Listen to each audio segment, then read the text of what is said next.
we've agreed on the opening to play here, about 10 moves book.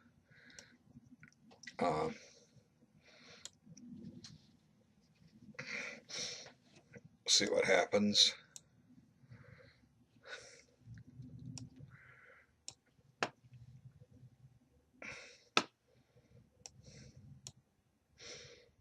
We'll see what happens, huh?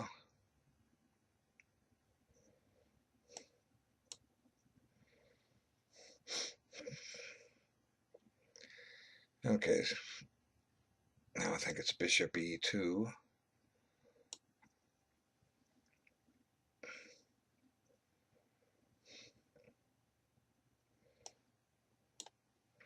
He'll play bishop g7, I'll play bishop e3. He'll castle, I'll retreat the queen to d2.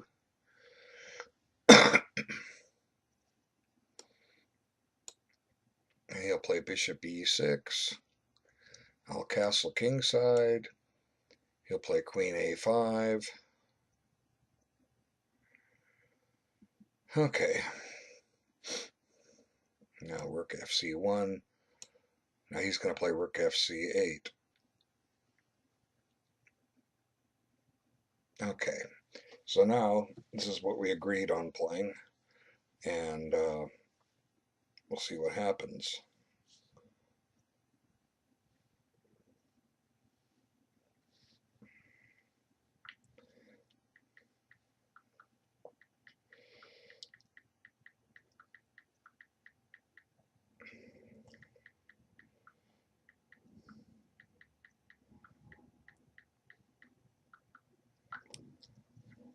Okay, so I think I want to play f3 here and take away the shots on e4.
Okay, I think he's fallen into a trap here.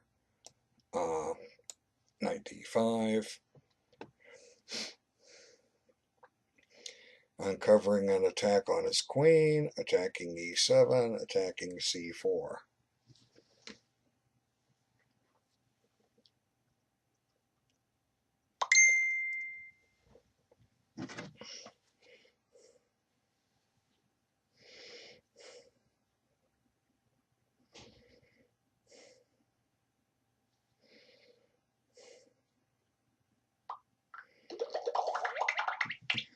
Okay, so he's going to have to, I think he went a little too quick on his move there. Queen takes d2, knight takes e7 check, king f8, bishop takes d2.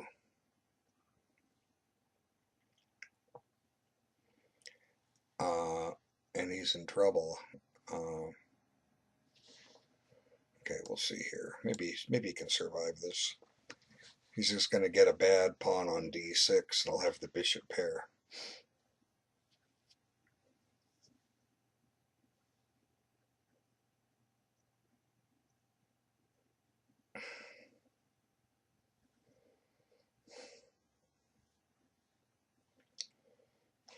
Okay, so now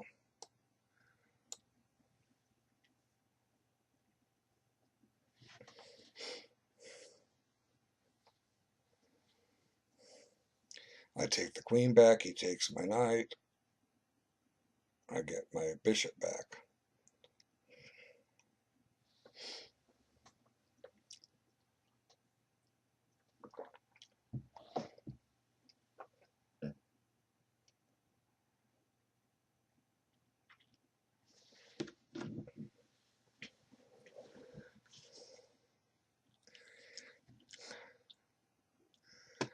Okay, which way to take? Rook or bishop? Let's see. Stick with the rook so I can try to develop my double my rooks.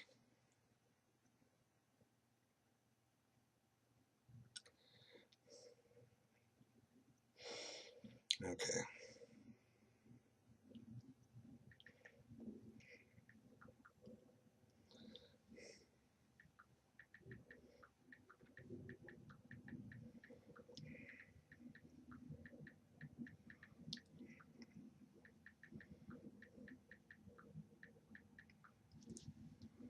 Okay, that makes my move easy.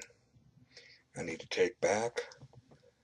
So black has one weakness, isolated pawn on d6. That's not enough to win. Um,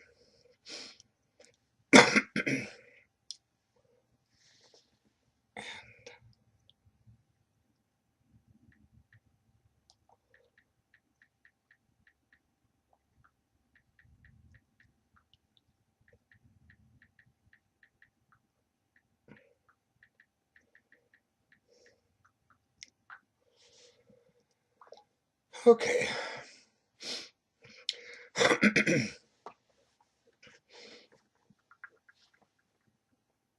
He might move his knight to uncover an attack on my bishop. I mean, my b pawn. He didn't. Okay, so now the question is uh,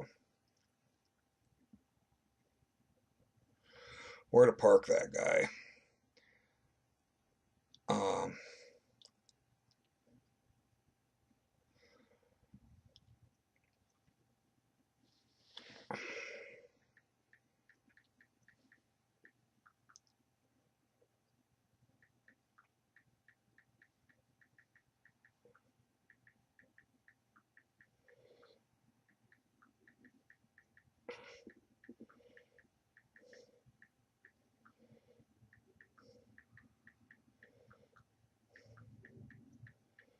okay, let's see.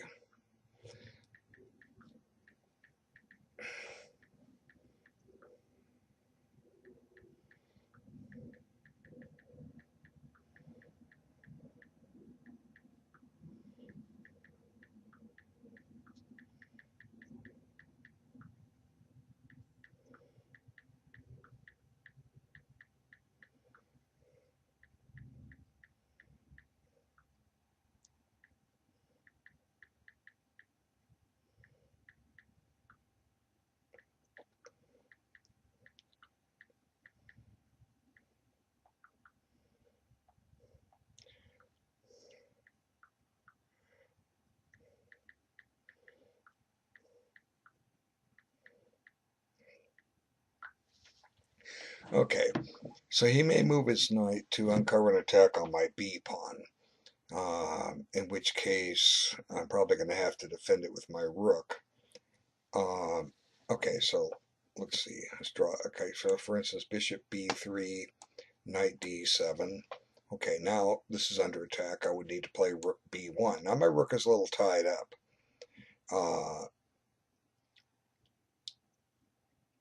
Now he can't penetrate on the c file. He could in turn put his knight on c5, attack the bishop, and the bishop, where would it go?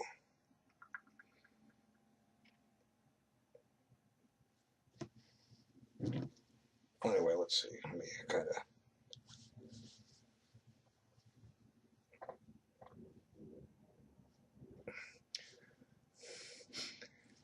gotta try to craft my way through this as I figure it out.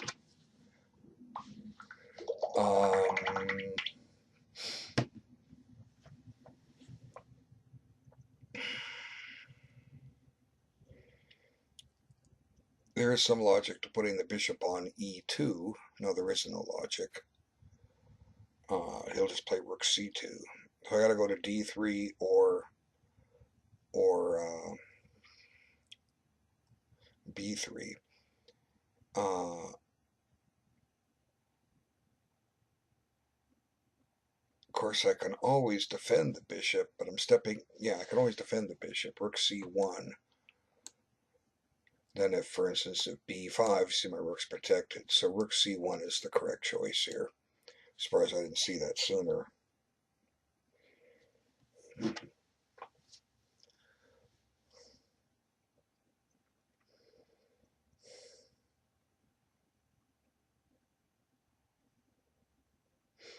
He makes a comment here, white has the better pawn structure and the two bishops. Um,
okay. So, rook c1 at first looks it doesn't look right because they're stepping into a pin, but b5 doesn't do anything for him because my rook is protected. Okay, so there's knight d7, uncovering an attack. Now,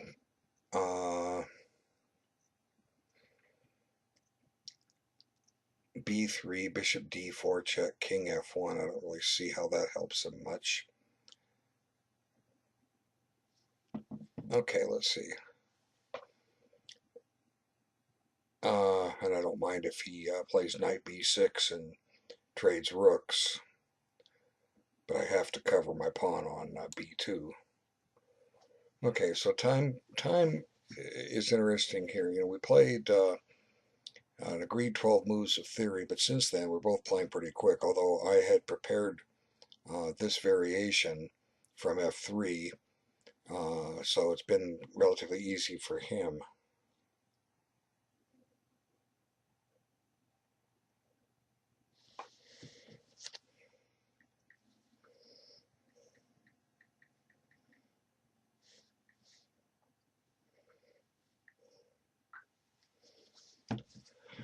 Okay.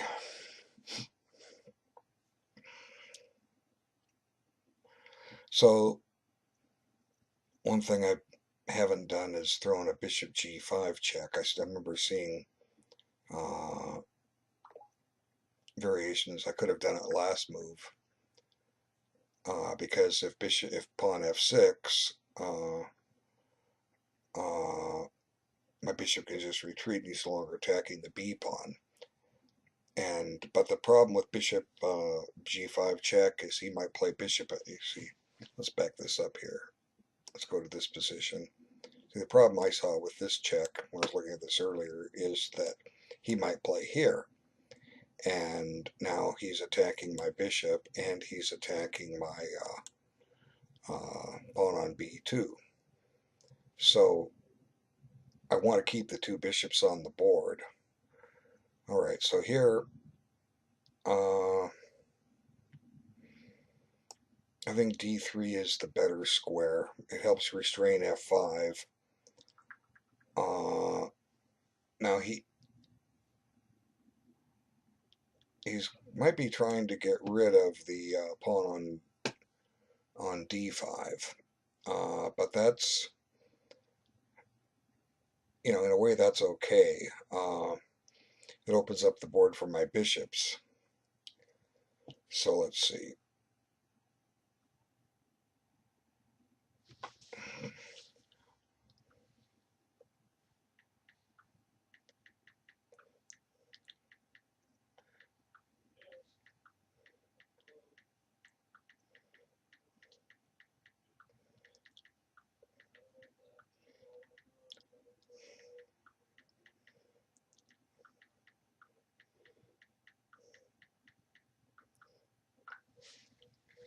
Okay. So bishop d3, if d5, I'm also able to throw a check at him. No, I can just trade rooks too. He'd have to trade rooks first. So I like going to d3.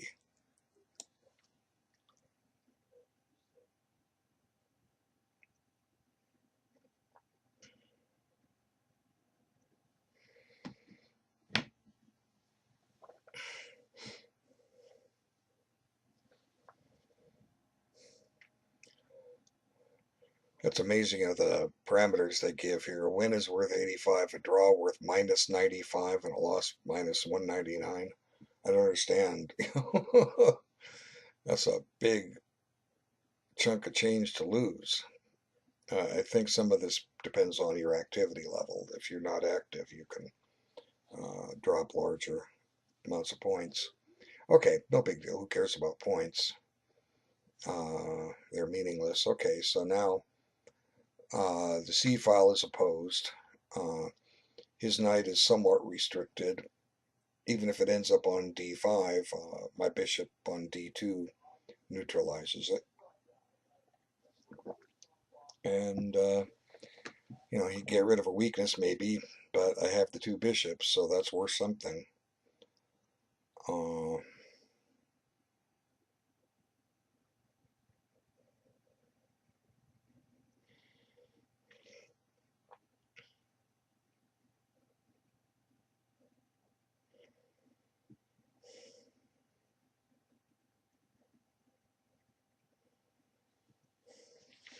okay, so he did trade.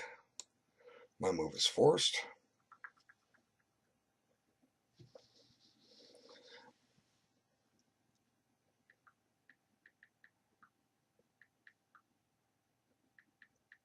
Okay, so he did get rid of the bishop pair. Now, here, uh, I'm thinking I'll just play king f2. The idea is if he trades on okay, king f2. If he trades on e4, those silly arrows. God, I wish they would fix this. Okay, here, bishop takes. He has trouble guarding his b pawn. Now, the interesting alternative would be what happens if he pushes by. So that's a very interesting alternative that I have to be ready for. See, one drawback with the two bishops is only one of them can attack the same pawn, not both of them. However, his knight could defend the pawn. So, for instance, king f2 d4. Let's get rid of these arrows. King f2 d4. I can attack the pawn in 4 more moves. Double attack it. 1, bishop somewhere. We'll just pick this square. 2, 3, 4. Now he has a knight can defend that pawn. It can get to c6 or e6.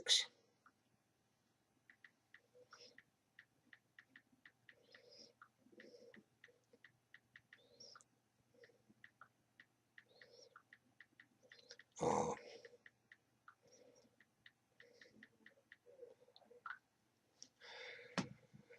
so how does that knight get to e6?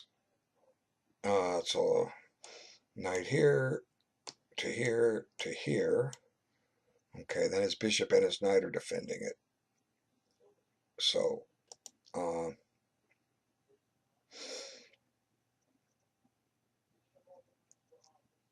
another idea here is to play bishop e3.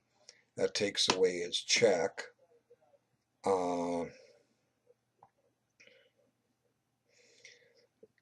Then the idea is I play pawn takes. He takes back with the knight. And then I steal this pawn. Now, is my bishop trapped over there? I don't think so.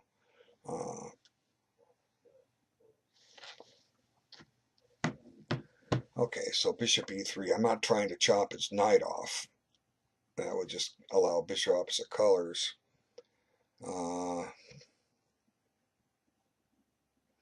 I don't want to play bishop a3 check. That drives his king to d7, which he can access c7.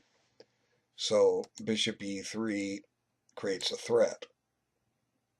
Now, he would need to guard d5 with his king. So let's see, he would have a choice of these moves. In which case I can then activate my king.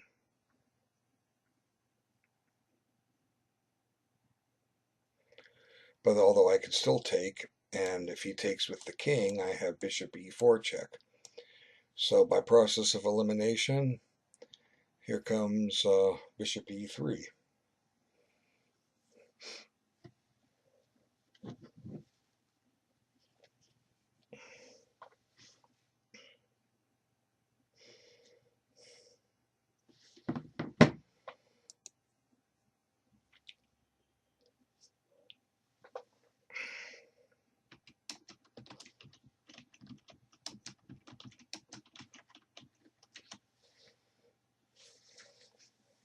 Okay.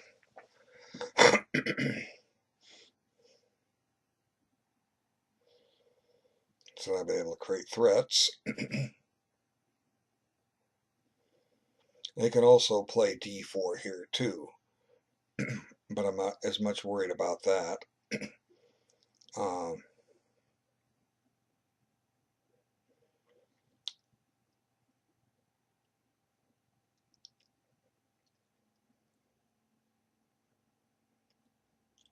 then I have bishop g5 check, and then maybe put the bishop back on f4.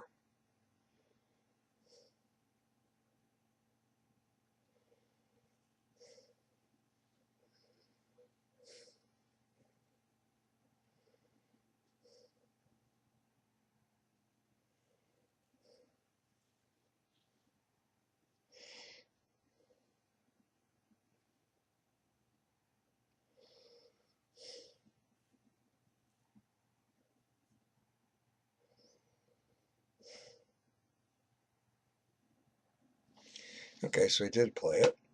Now we throw the check at him.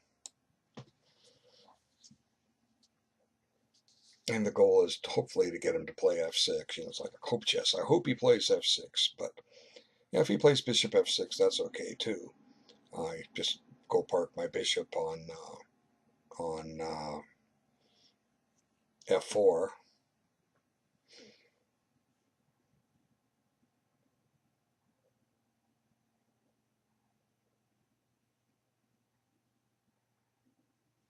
But I had to move my bishop somewhere, so I might as well give a check, right?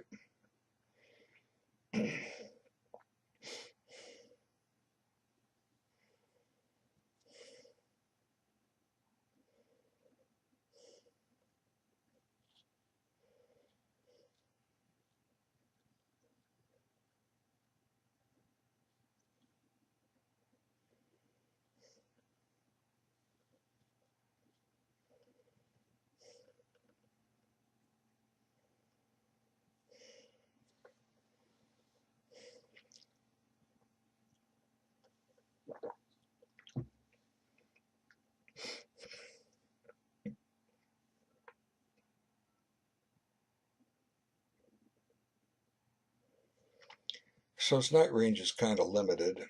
Uh, has no forward squares. It's got to go back to d7 or c8 to get active.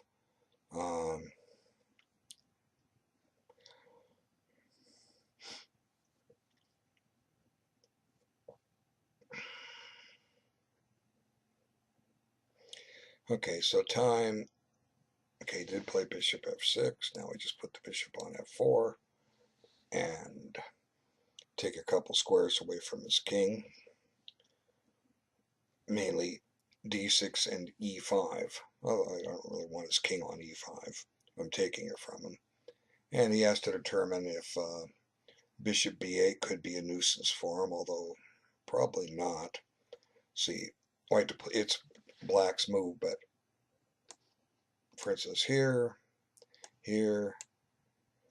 knight d7, bishop takes b6. Now my bishop's trapped, but I have a4 to get it out before he can send his king over to cut me off.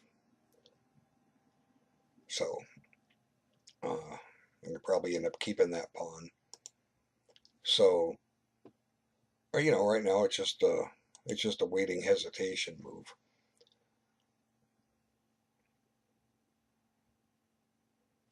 So I'm wondering if I didn't. Let's see. No, takes, knight takes. No, bishop e4. He's able to bring his king up. Okay, so I've done it the right way.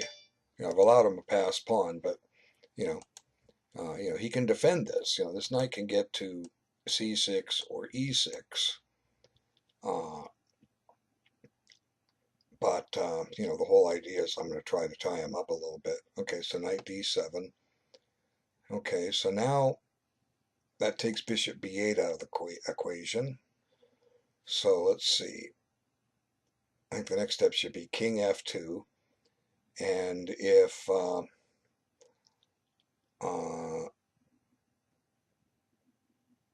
let's think about this before we rush. I don't want to play quick. I've got basically 48 minutes to complete this game. I say usually if I move 40, you know what the result is going to be, and you should have maybe 5 minutes left on your clock to finish it. That's a strategy in a 60-minute game. So technically 42 minutes to make 15 moves. That's almost 3 minutes a move. And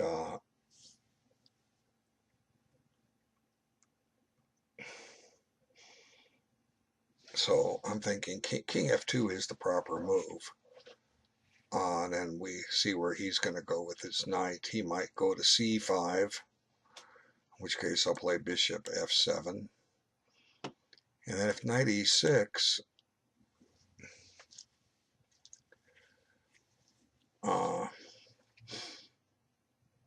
tempering my bishop again, I can always come down here,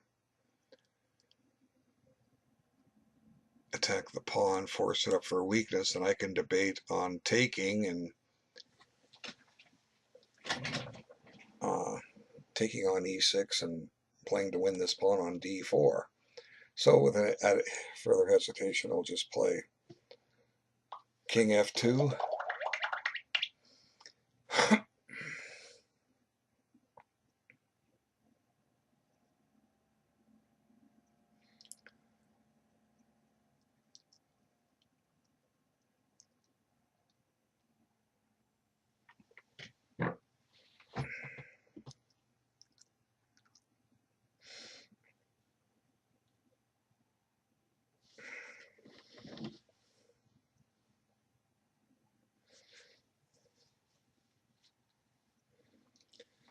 Okay, so he wants the bishops off.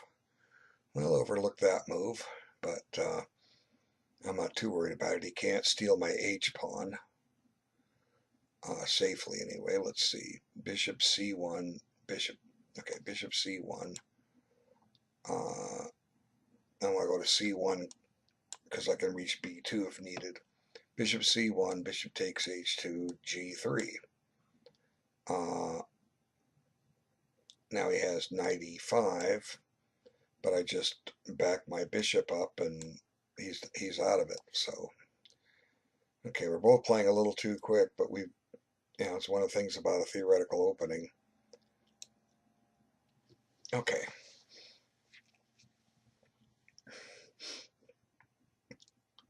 This might give me a chance to play f4 and e5, trying to take him away from protecting the pawn on d4.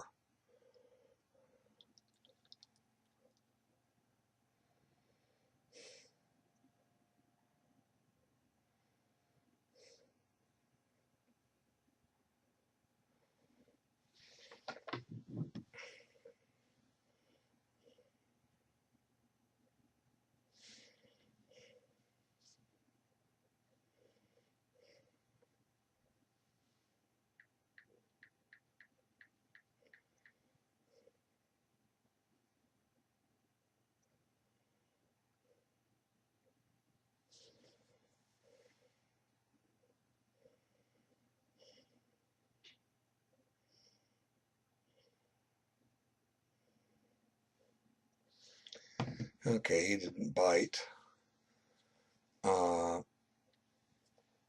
So the question is, how do I attack that pawn?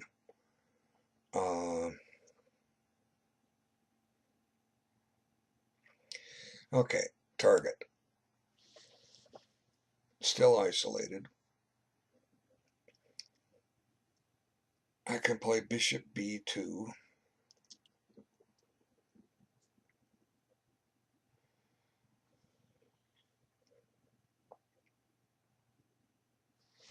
If I play bishop b2, uh, he needs to probably play, I don't know, what does he need to play there?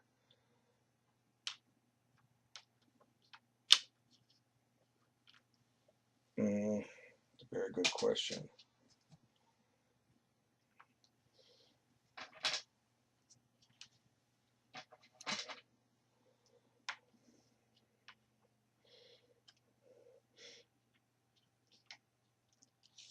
Okay.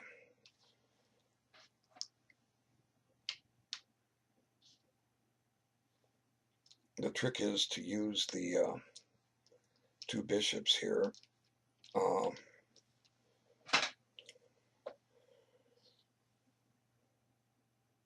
If I play bishop e2, if he plays knight e5, I can't necessarily play king e2 because he trades on d3. And let's see, bishop b2, knight e5, king e2, knight takes, king takes, and then this h2 pawn hangs.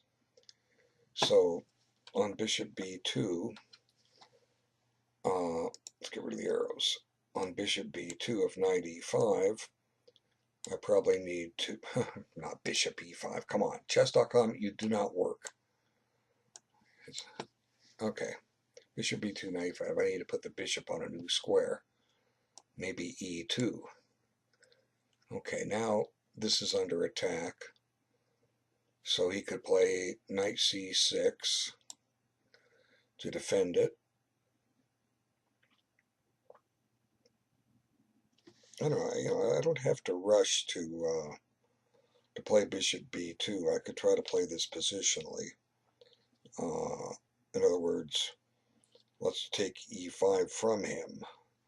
And the only way I see to do that is to play f4.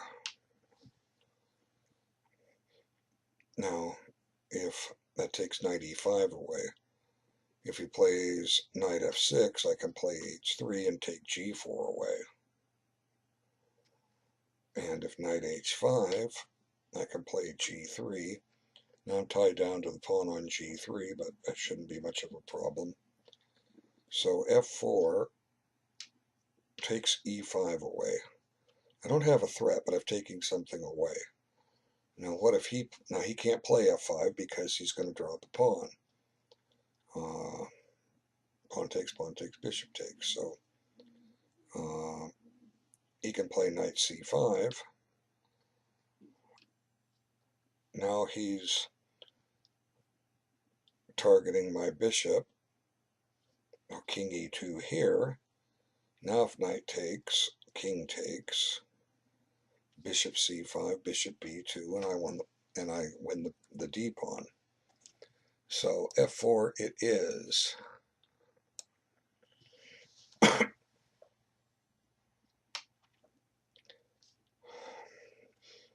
So no rush to attack the pawn on d4. It's not going anywhere. Now if knight c5,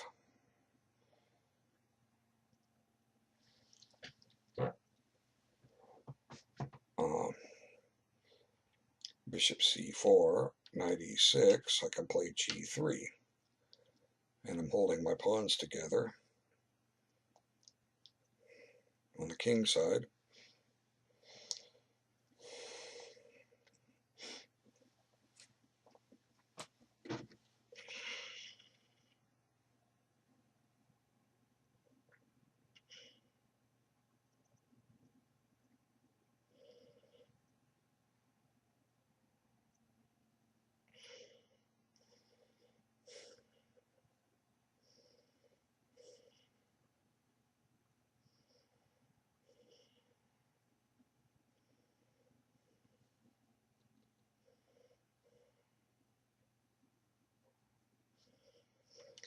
Okay.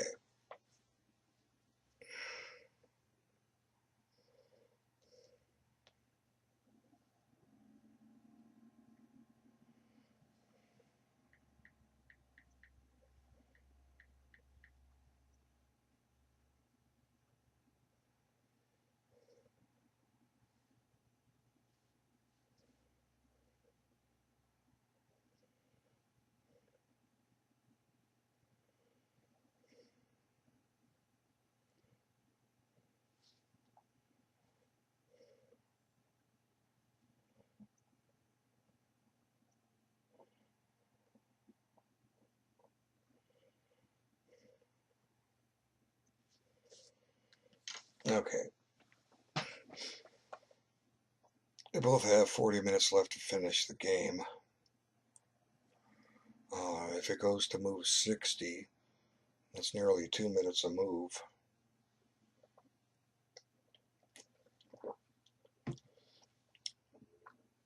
No, it's not that much. Okay, F6. Okay, now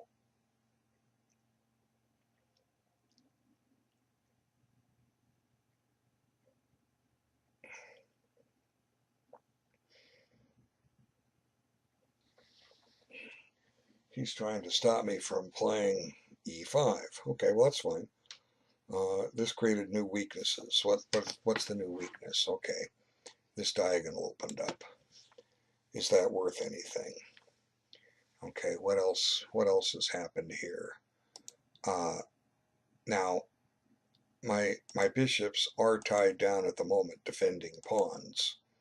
So I can play a simple waiting move like G3 and free my bishop. Uh, so you know, there's no rush to come over here and attack. Although, you know, ideally I'd like the bishop down there, try to advance, get this pawn to advance, and create some new weaknesses.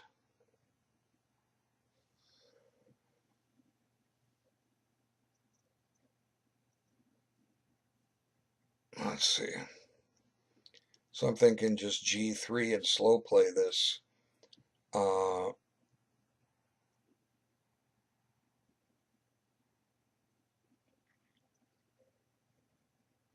Now, well, there's no rush.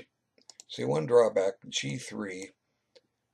Well, no, knight C5, I can play king here. That's right, he can't take. He can't take this bishop safely. Um,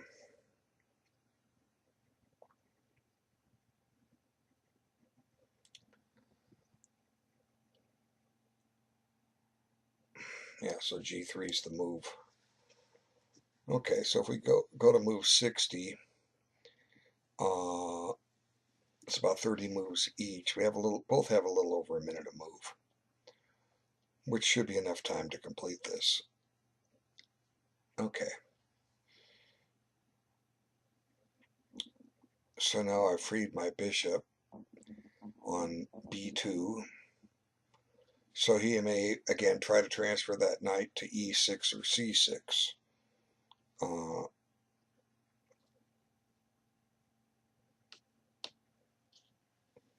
What would make more sense? Maybe E6. Although not necessarily. I don't know, you know, my bishop can go threaten to take that knight and his D4 pawn becomes exposed. So, you know, he makes a comment, this is the kind of game that can become too many leaks to cover.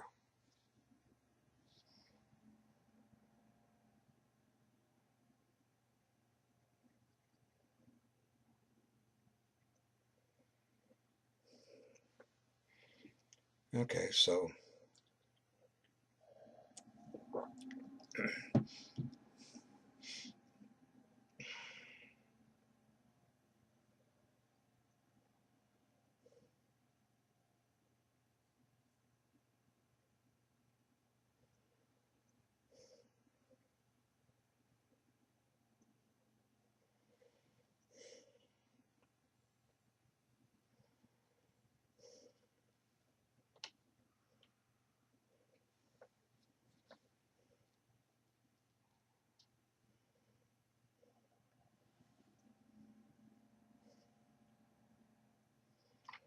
Okay, so he's playing defense ahead of the game. Potential discovered checks. So I'll just play king e2 because the goal is to get the king to d3. Now, maybe potentially I have bishop here with the idea of takes, takes, and king up.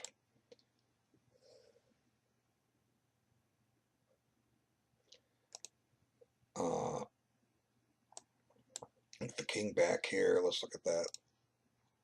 One other possibility was bishop here. I don't think this check goes anywhere for him. Okay, he played a6, that's fine. Okay, so now um, this knight doesn't have a heck of a lot of activity now.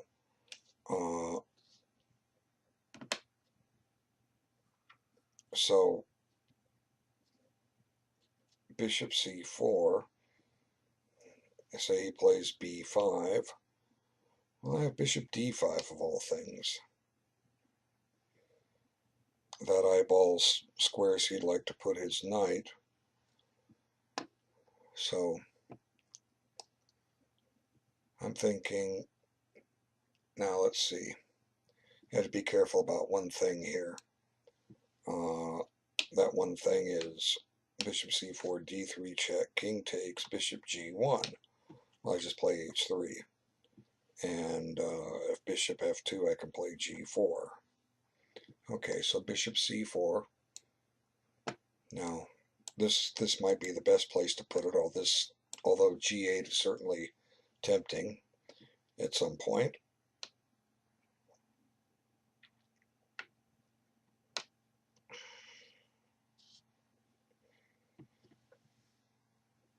So my idea is to simply capture the pawn in 3 moves. King d3, bishop b2, and bishop takes d4. So he's going to have to try to get that knight to c6. So let's see, knight b8, king d3, knight c6, bishop b2, and he's helpless about bishop d5.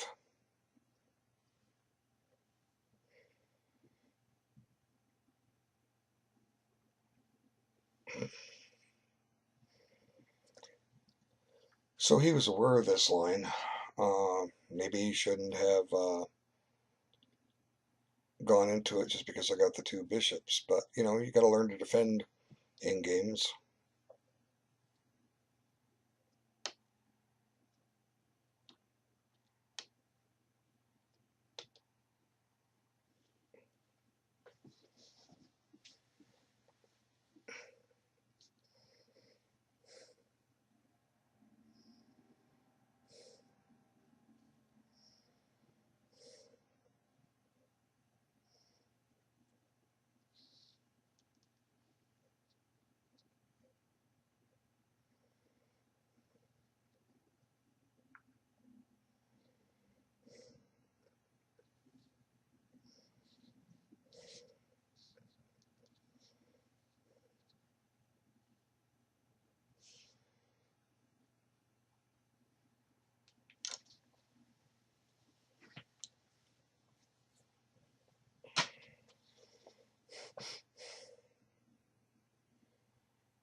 Another idea is knight b6, bishop here. Now he could play king f8, and I can't steal it because king g7 traps it. But I do have the option to play bishop e6, and then I can drop the bishop back safely to here.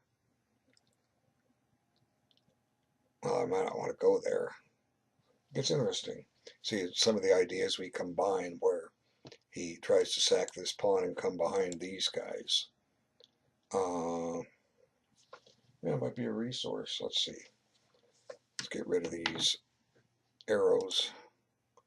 Knight b6, bishop g8, king f8, bishop e6, king e7, bishop h3, d3 check, king takes, bishop g1. No, he's going to get his bishop trapped. I play king e2. Wait, get these things, front the arrows. Bishop g1, king e2, bishop takes h2, and king f2, and his bishop gets trapped.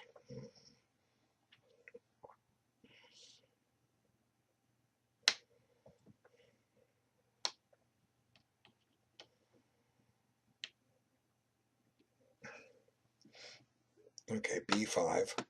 Now I'm going to go to d5.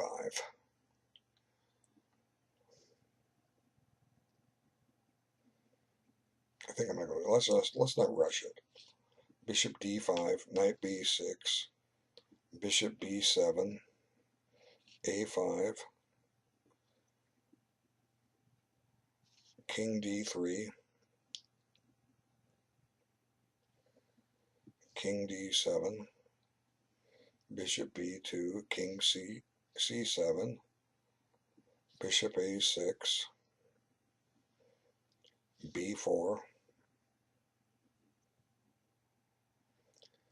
Yeah, so bishop d5 is the move here.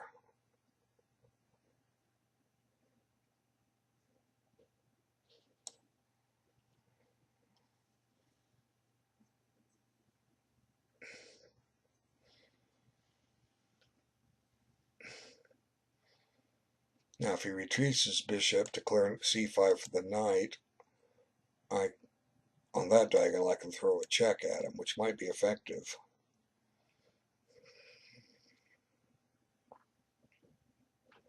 So you see here I'm willing to trade this bishop on d5 for the knight on d7, simply because I win the d4 pawn and go into a bishop and pawn ending a pawn ahead.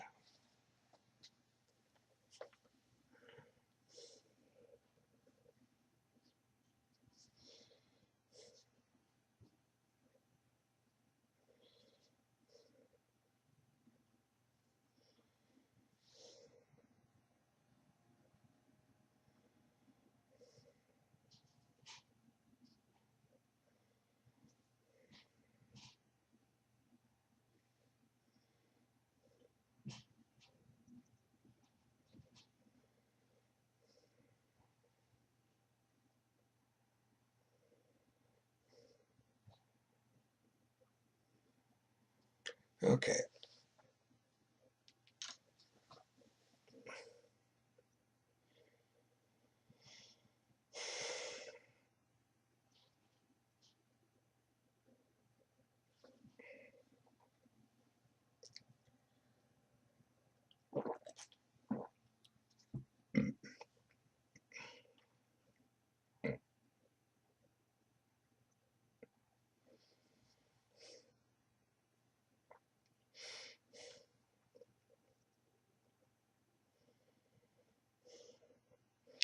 You could try something like king d6, so as to answer king d3 with f5, but that shouldn't be a problem.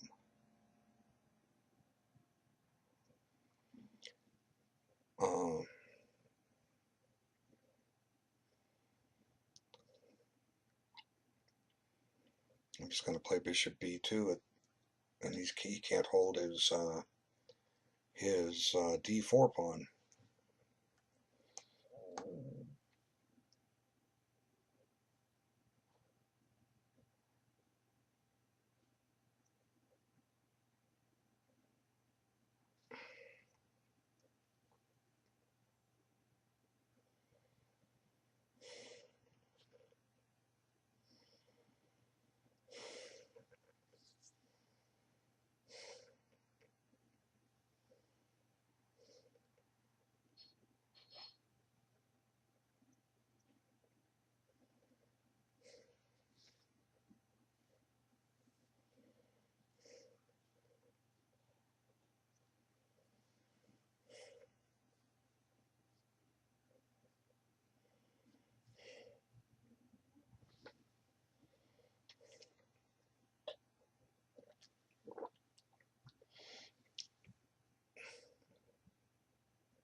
So anyway,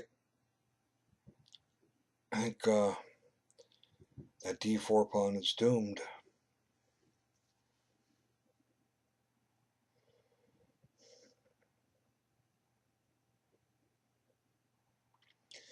So he's trying to get, let's look back at this position here. When he played d5, see, he's anxious to get rid of the weakness, but it actually became, I think, weaker up on d4 than it was on d6. Because, you know, my king is getting to it quicker. You know, how do I approach this pawn on d6? I would have to get my king to d5. For the moment, that's stopped by his knight on b6. So, you know, I would have to, do some kind of a pawn push up here. The king would have to root his way into this way so he could come in here. You know, I mean, it's not all that clear.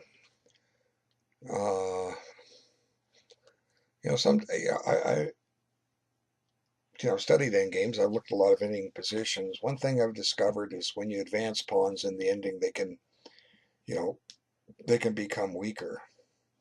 Okay, so he played king d6. Now,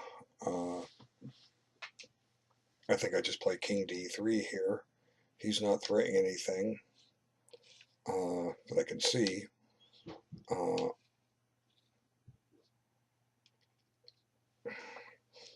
So king d3. If f5, I just play bishop b2. And if pawn takes check, I take with my bishop. And, you know, he can't stop me from taking on d4.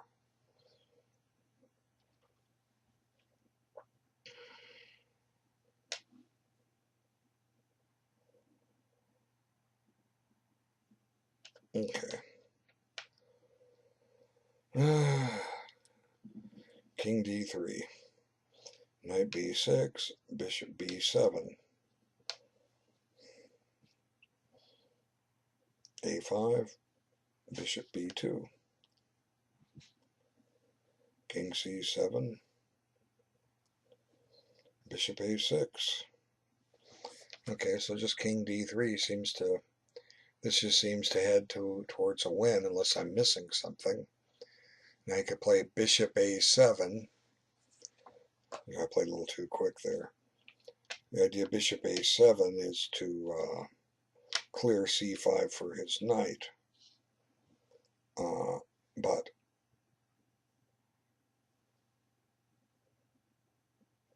one drawback with that is I have bishop a3 check.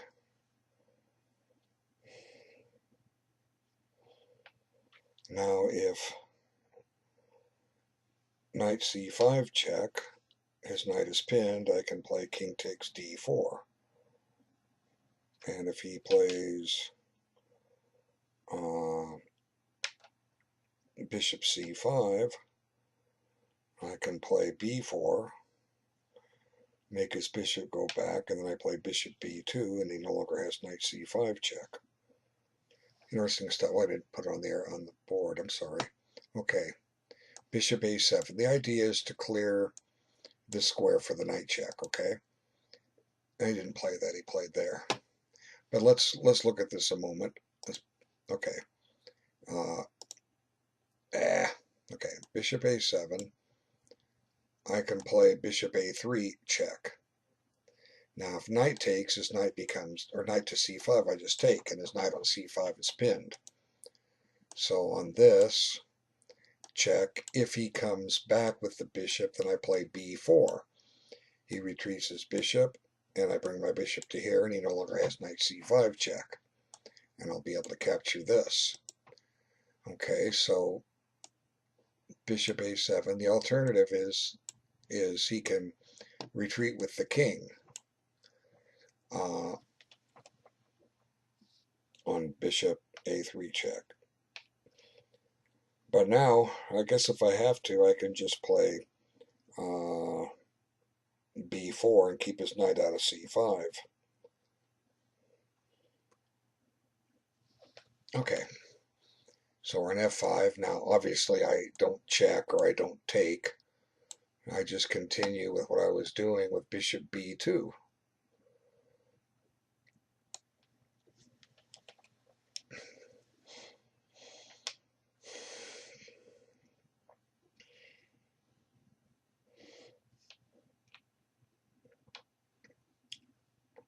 And it seems, I think he's run out of, he doesn't have a defense.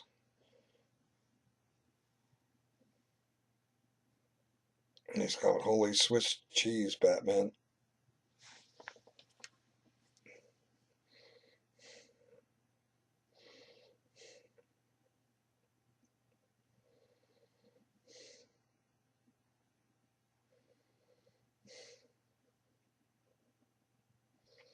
Okay, so the game's almost at the first hour.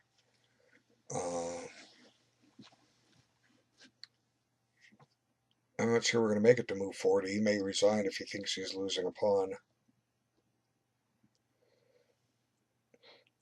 He will play f takes e4 check if, or will I play king takes e4? No, I won't.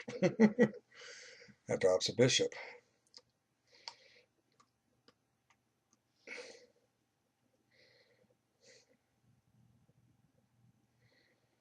So, to me, the critical phase here was right here at move 22. He couldn't afford to push d5. He just had to sit there and it's like you're a lion backed in the corner, and with some room, wiggle room a little bit, and make me come in and get him, and the lion will hold his own unless he's drawn out into the open. Like I say, I have two lions attacking one. The lion only he's in the corner. One lion isn't enough, unless two of them could wear him out. But this seems move 22 seems to be the critical error. So we went through a series of exchanges here. We had everything on the board except for a set of minor pieces right here. Okay, two bishops and a knight each, queens, rooks, and I'm offering a pawn on c4, which he takes, but now he runs into some tactics here. So he drops the bishop pair as a result here, and now we've exchanged one more set of minor pieces, as well as, let's come back.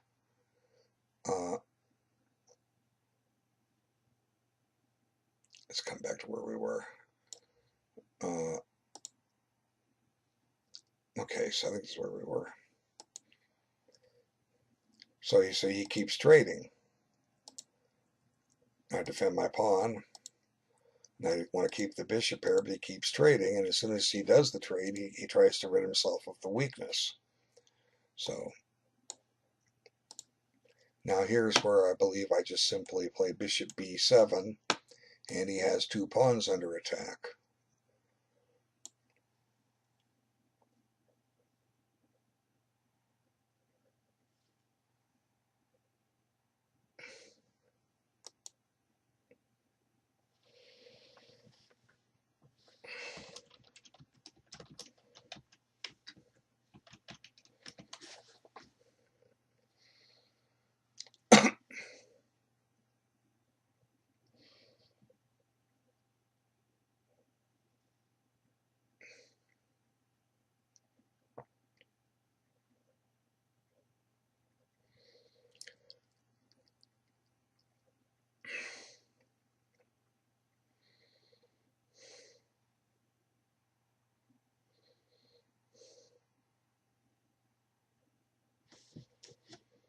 Now which way to take back?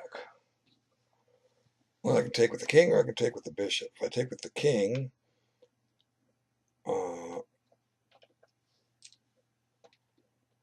I'm maintaining the attack on d4 and on a6. If I take with the bishop, like you still can't defend the pawn on d5. I could play knight d5, and then if bishop takes d4, knight b4 check. And then I run into a little bit of trouble here. King e3, knight takes a2. Now I got to take with the king.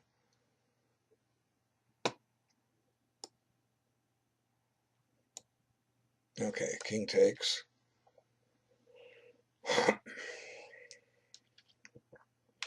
And he still has two pawns under attack, d4 and a6.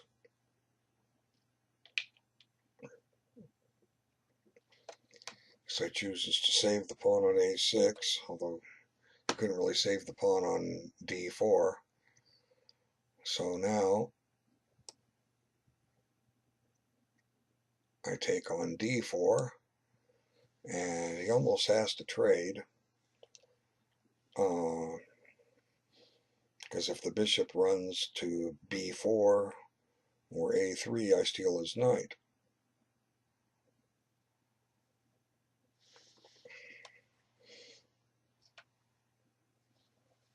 Okay, so now it's simplified a lot.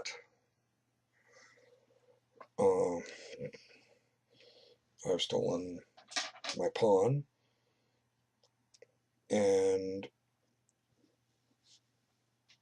now he's putting his pawns on light squares, or dark squares, which makes sense. My bishop can't attack them. But it does give me entry squares, although I can't use them at this point. The king now has access to c4.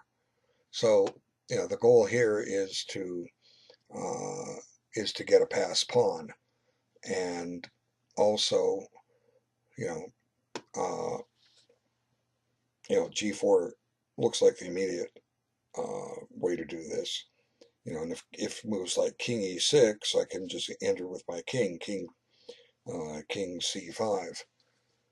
So g4,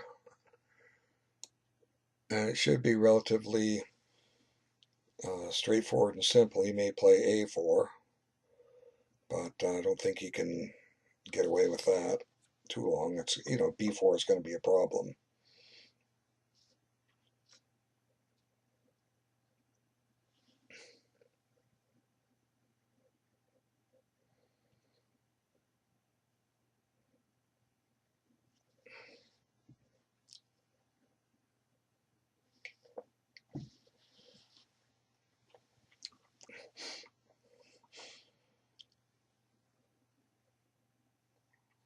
Okay, so h6.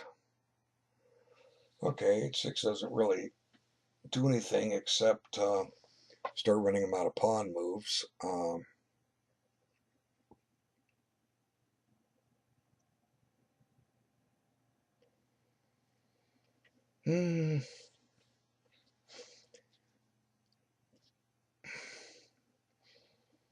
Did weaken g5. I'm tempted to play h4 here. The idea behind h4 is that I then plan to go bishop e4 and then take on g6. And even though his knight gets to d5, my pawns are just too strong. So h4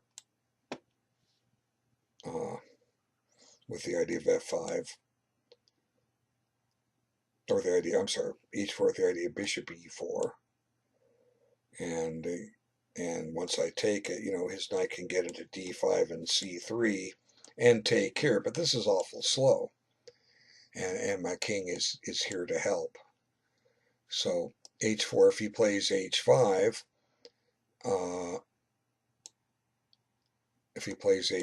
it's going to fix a pawn on a light square. So here the goal is run him out of pawn moves so my king can penetrate.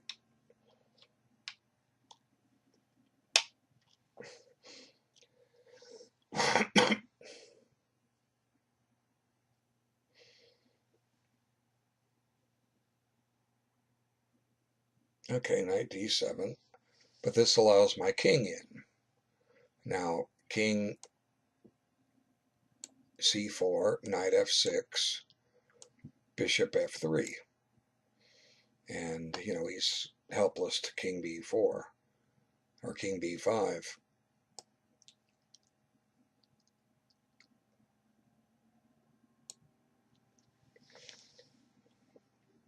So now that he's given me c4, I come back to that plan.